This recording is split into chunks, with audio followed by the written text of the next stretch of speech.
За баярлалаа та бүхэндээ энэ өдрийн мэнд дэвшүүлье. Тэгээд энэ төвх одоо бас харамсалтай төвхтэй энэ өдөр энэ хүний хөгжлийн чиглэлээр хилцүүлэг хийж бас нийгэм эрх хөрөгчдийн анхаарлыг хандуулж байгаа, судлаачдын анхаарлыг хандуулж байгаа, тэмцэгчдийн анхаарлыг хандуулж байгаа Арс намын дэргэдэх хүний эрхийн хороо, Их хурд Арс намын бүлэг, Ардсан нам, за Монголын улс төрийн хилмигдэгчдийн холбоо, Монголын хүний эрхийг хамгаалах үндэсний холбоо гэд байгууллагуудаас талархал илэрхийлье.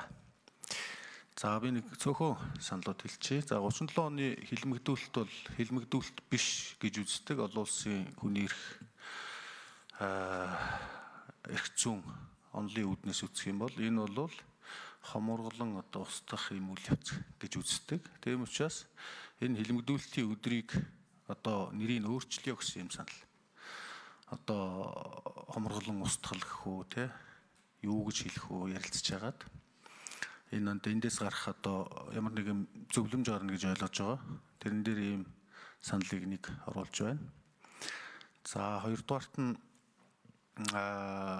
хүний эрхийн комисс гэдэг байгууллагын төсөв улсаас гишүүд нь их хурл болон төрийн байгууллагууд одоо өөрөөр хэлбэл эрх барьж байгаа намаас томилогддог учраас тэд бол ажил хийдгвэ. Тэгээд хүний эрхийн хамгааллын ажлыг бол одоо энд байгаа хүмүүсийн төлөөдөг байгууллагууд хийдгээ гэж ингэж хардаг.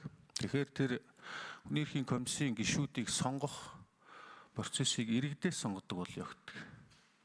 Төрийн байгууллагаас биш, эрх баригчдаас биш. Магадгүй энэ хилцүүлэг хийгээд одоо бол цахимаар санал хураахад асуудалгүй болсон шүү дээ.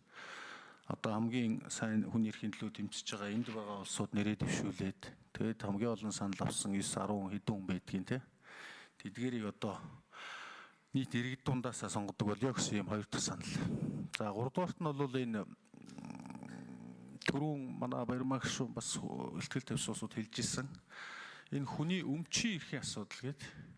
Одоо энэ төрийн өмчөд байгаа энэ олон том компаниуд, уурхайнууд, сангууд, хулгайлагддаг сангууд болвол энэ Монголын 3.5 сая хүний өмч. Тэгээ энэ өмчийг одоо иргэдэд нь иргэд нь өөрсдөө энийхээ одоо тууцад сонгогдоод дундаасаа тууцаа гаргаад тэр менежментийн хамгийн сайн компанийн тавиад явдаг.